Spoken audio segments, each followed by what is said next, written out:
Hello, everyone. This is the Cancer Conquering Community. My name is Mark Kageyama, and I'd like to welcome you to this special event. We just made a huge announcement, which I will share with all of you on video as well.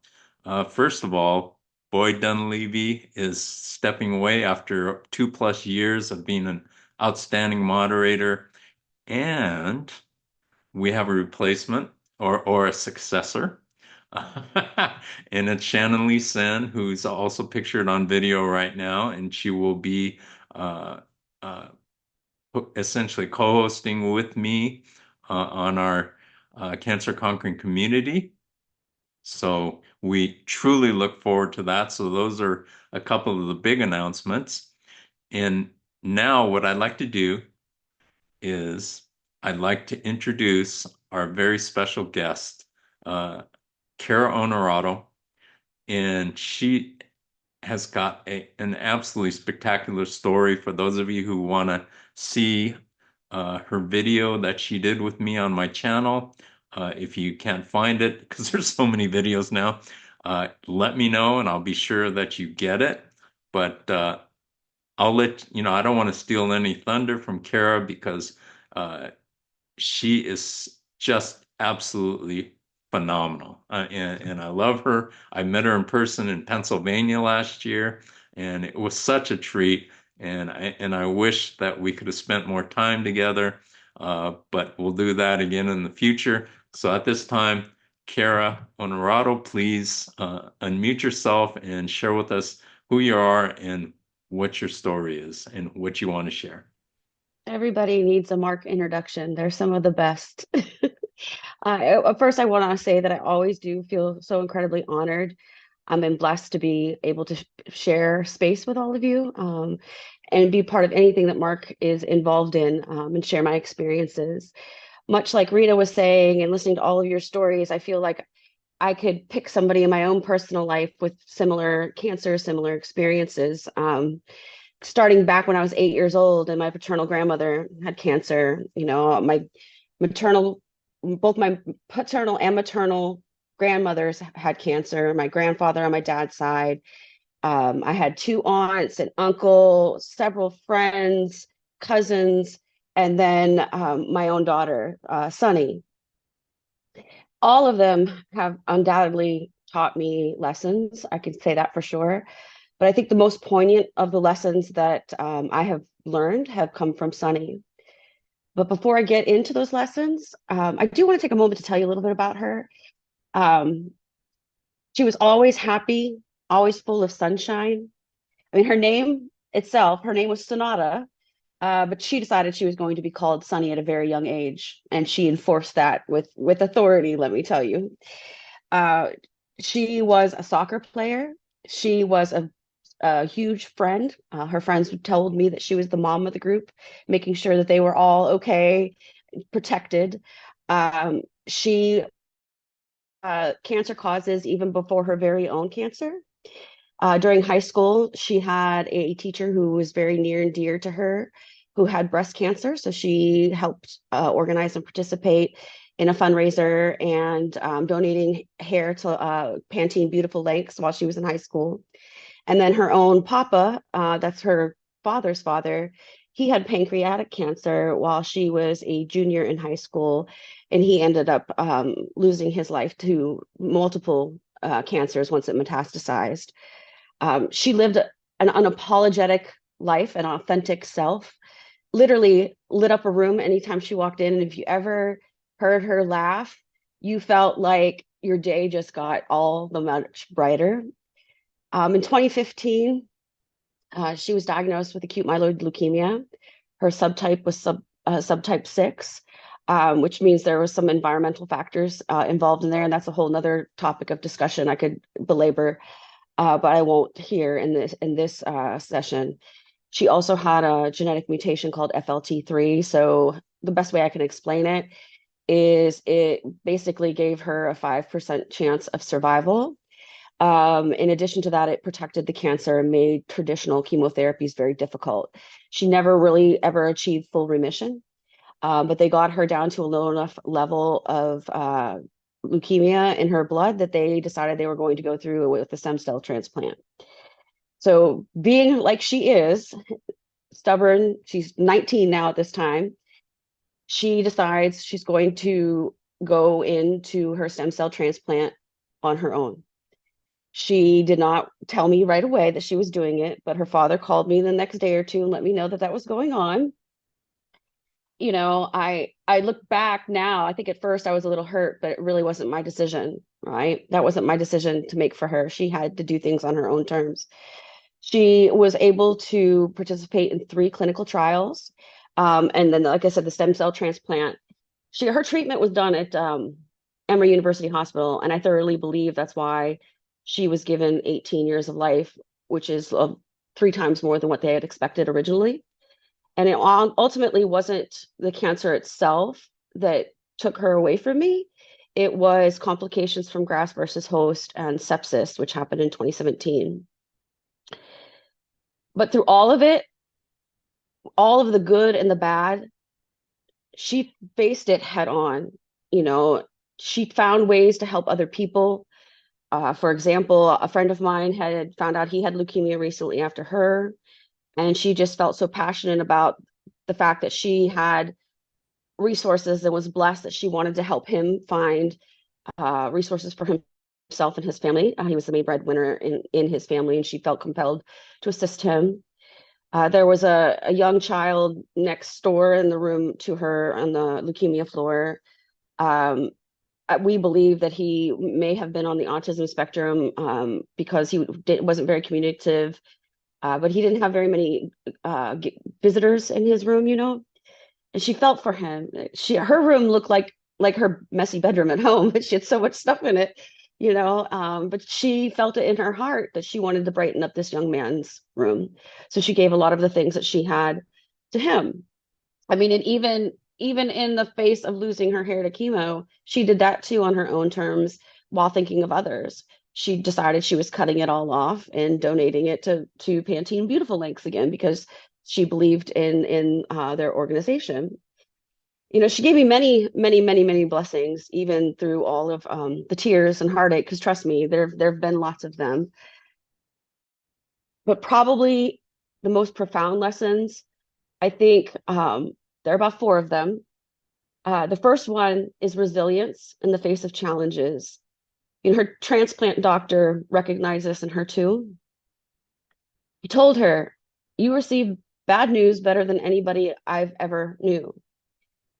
And he was right. She did. She always had this little shiny bit of optimism in her, even on her bad days.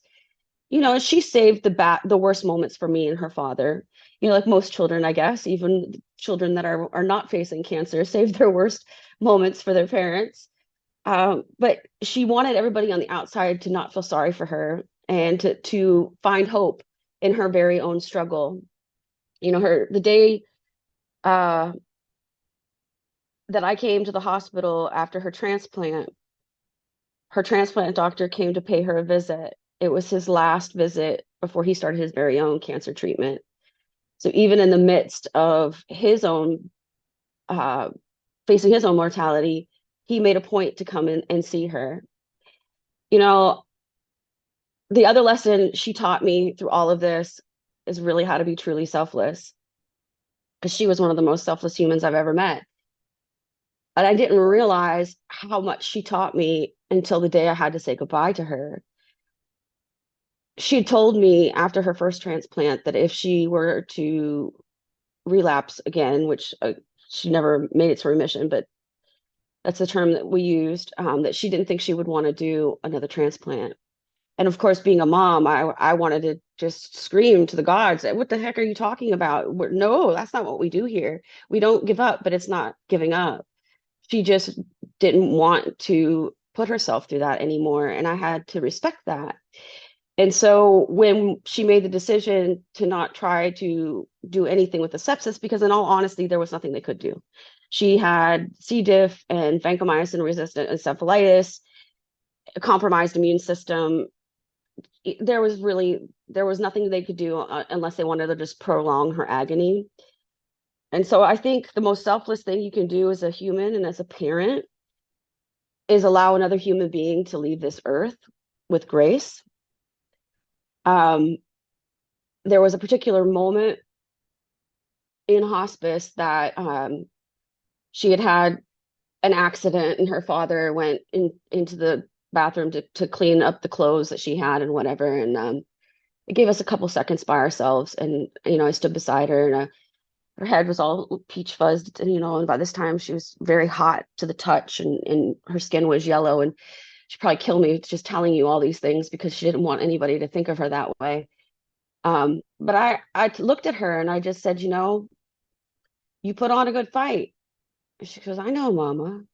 And I said, you don't have to fight anymore, baby. And she goes, I know, Mama. And, we started to talk about her papa, and we started to talk about our, shenanigans that we had when we were traveling, and how I thought heaven was a beach. And I told her it was okay. And I promised her that I would be okay when she left this earth. That is a lesson that I'm going to take with me for forever. And honestly, that's something that I think God has put a call on my life. Since then, I've helped several other people transition. I think it's an honor and a blessing to be able to be in that space with somebody and share their journey on to the next life. So she's given me a gift that has now continued to give to others. A couple other things I think that she taught me, and I will take these along as I go. One is to make time for yourself, even in the midst of all the bad things. A couple things we used to like to do is treat ourselves and reward ourselves for all our hard work. We were both in school together.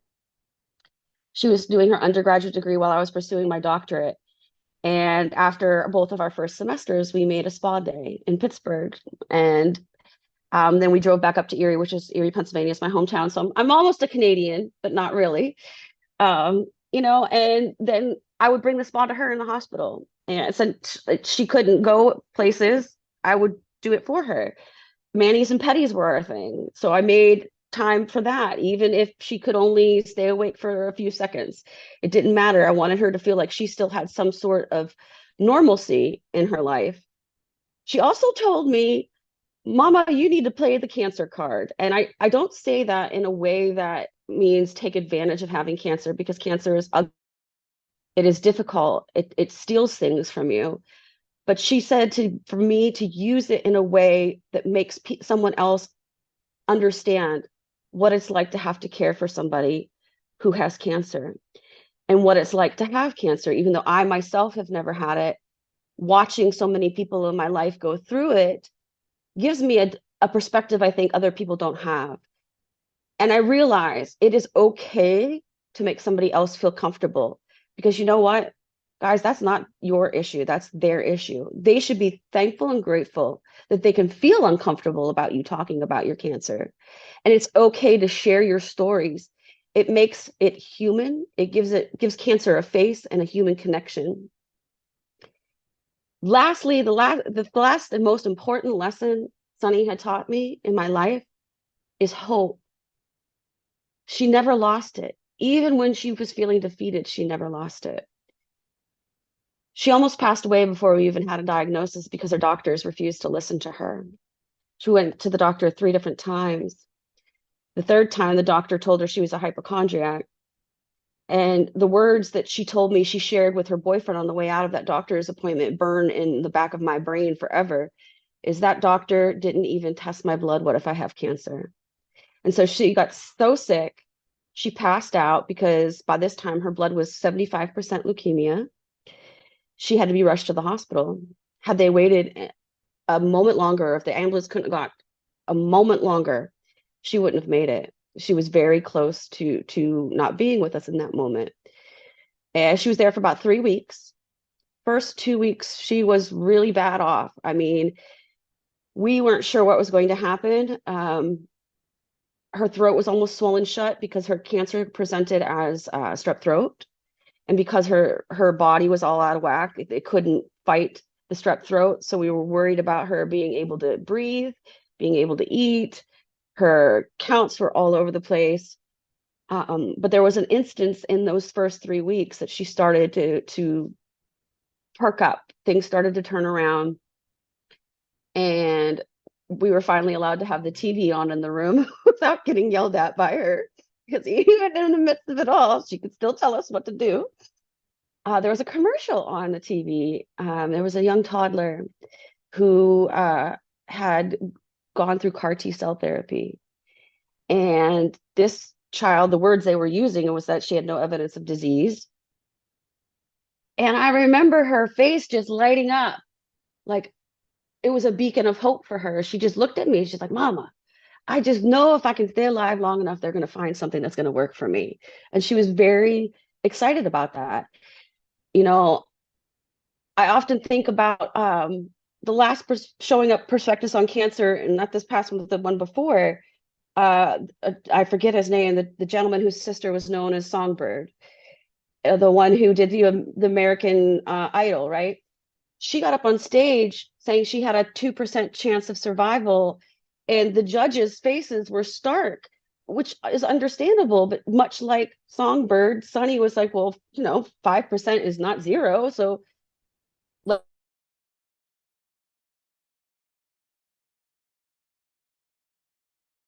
Oh, you, I absolutely accidentally muted myself. I get so animated while I'm talking. I'm sorry. I just think, in closing, cancer is difficult. I certainly don't have to tell you all that. You guys are living it every day. And even if you are in remission or have no evidence of disease, you still have to worry about if it comes back or is my cold more than something else. It's difficult for you guys as patients. It's difficult for your family, your friends, and your caregivers. And it can be so incredibly ugly. But I encourage each of you, when you're talking to others and you're sharing your stories and you're having your moments, try to find the glimpses of beauty in there, the glimpses of resilience and hope, because we have to hold on to those. We can't let cancer steal every last thing from all of us. You have to have something to hold on to. So, Mark, I thank you for letting me take this moment to share a little bit about Sunny and the lessons that she's given me. we're not done with you yet. A couple things that I want to bring out. Shannon put in the chat that it was her brother Mitch Marcheski that was there last year at showing up perspectives on Okay. cancer. And Nightbird was her name. Oh, that's it. Yeah. Jane was her name, and she was I think she would have won America's Got Talent that year if she could, because she was absolutely amazing.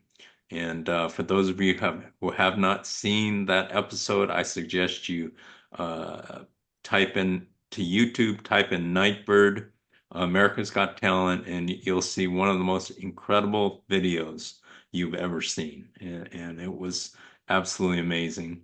Um, I want to point out a couple things about Kara. I had the honor, true honor, of doing an interview with her.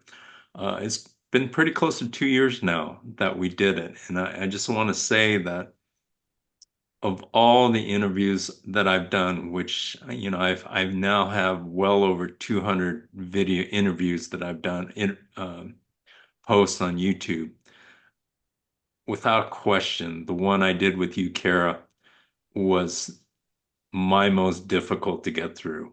I do not, to this day, know how I got through that interview because I just, I just thank God that I was able to do that because your story is, and I've heard it a number of times now, and every time I hear it, I learn something new about Sunny and what you're doing and everything like that. I'd also like to point out that Georges Cordoba, who's to the side of you, he was given a 4% chance of living. And I just did a series of three-part series of interviews with Georges, and we talk a lot about that. And when he was told that he had a 4% chance to live by his brother-in-law, who was a doctor, he said, Georges told him, he said, I'm going to be one of those 4%. And he is. He's here. So let's go dig a little deeper into your story because I want to get into the kind of the topic of what your talk's going to be. You know, as I look around the room, all of us have had cancer except for you. And so let's talk about how difficult it was for you dealing with, you know, your daughter having cancer and how difficult that is. Because as we go through cancer, I think we don't understand how difficult it is for the people around us. So if you could talk about that Sure. and share with everyone what that means and what you experienced. Sure. I can tell you as a parent, it's hell. I'm not even going to sugarcoat it. As a parent of a child who is an adult, it's even more hell because you have to respect their wishes. I would have loved and to just sell everything I own, go stay on the floor of a friend's in Atlanta, Georgia, because I was living in DC at the time, and just be that helicopter mom driving her absolutely crazy, right? And doing all the things. But again, that would have drove her absolutely crazy, and it might not have been good for her mental status either. You know, having to allow her the space to be upset and not show her that I was scared crapless, literally, was very hard. The day I found out she had leukemia, I had just started a brand new job. I'd only been there maybe a month, 6 weeks at the most. And I had called to check up on Sunny because I knew she wasn't feeling well. And I knew it was something more than strep throat because my mom intuition it knew. Um, and when her father answered the phone at 10 a.m., I immediately knew something was not right. Because this man, I mean, listen, we weren't made to be spouses, but he is a phenomenal father, and the sun rose and set in that little girl. He was an excellent provider. He would work 80, 90 hours a week if he needed to sustain anything she needed. So for the fact that he even answered the phone, that I knew was what was wrong. And hearing his voice crack, which this man I've seen cry once, twice, once when a friend of his passed away, and once when Sonny was born. So understanding that there was something going on and him trying to protect her, being a parent, I could tell what was going on. So I dropped everything and I went. And I remember being in the cab calling my mom to tell her and just saying, I don't know. I don't know anything right now. I said, I've been bawling my eyes out since I hung up the phone, ran home, packed a bag, and jumped on a plane. But I I'm gonna go in with the mama lion face on as soon as that door opens, and she's not going to see that I'm scared. That's hard. It plays on your mental health. Honestly, it does. For as much as you guys are going through it too, we're going through it in a different fashion. For me, it's a sense of helplessness. Like I want to just kiss her boo-boos and take them all away, and you can't do that with cancer. I want to take it myself so she doesn't have to go through it. And I even said that to her, and she goes, "Oh, mama, don't be silly. It's not meant for you. It's meant for me." Like, what the heck do you say to that, right? And not knowing how to be there. I would think in my earlier ages experiencing cancer, I was probably that awkward person. I didn't know what to say. I didn't know what to do. But I've learned over time that you just all you have to do is listen. But honestly, guys, I'll give you a piece of advice because this is where this comes from Sunny too. You have to tell people what it is that you need, even if you don't know what you need. Even if it's they shut up, even if it's they go away, come and sit, rub your feet, get you a glass of water, whatever it is that you need, you have to be able to say that to them because we just want to be there to help. And so Sunny had experienced some negative feedback from some of her family on her dad's side, and it hurt her a little bit. And she said to me, Mama, they don't understand. They don't know what it's like to go through this. And they think I'm lying to them and I'm hiding things from them. And I just don't know. And as a baby, I said that, trust me, it's coming from a place of love. They love you. They want to understand so they can help you. So how can I help you to help them to help you? I became her intermediary sometimes, right? And after she passed, it took me a long time to really deal with it and unpack it all. I got to be honest. Like it was like nonstop. You know what it's like to have to go to the infusion centers. You know what it's like to have to hear the bad news. You know, I don't have to tell you all of those things. But as the caregiver and the parent, I didn't unpack it for a very long time. So I actually was diagnosed with PTSD, and that's nothing compared to what Sunny went through. But we want to help. We just sometimes we don't know how the hell to help, and you know, we hurt for you and with you, even if we don't show it in the most constructive ways for you. Shannon brought up a couple of points that I think were really good in the chat. Uh, and I want to kind of take that and reform it a little bit. And this is something that every time I hear you, Kara, I learn something and something kind of clicks. And this is what has clicked um, for me today. And Shannon, you gave me the idea, so thank you for that. The people, the family, friends around the cancer patient, they do get a sort of a mental cancer. You know, they're dealing with it mentally, which I never kind of put those pieces together, but that's exactly what it is. And I never realized that until it was brought out today. So I think that's a great point and you know, you got PTSD and there's been other cancer patients that I've been talking to lately.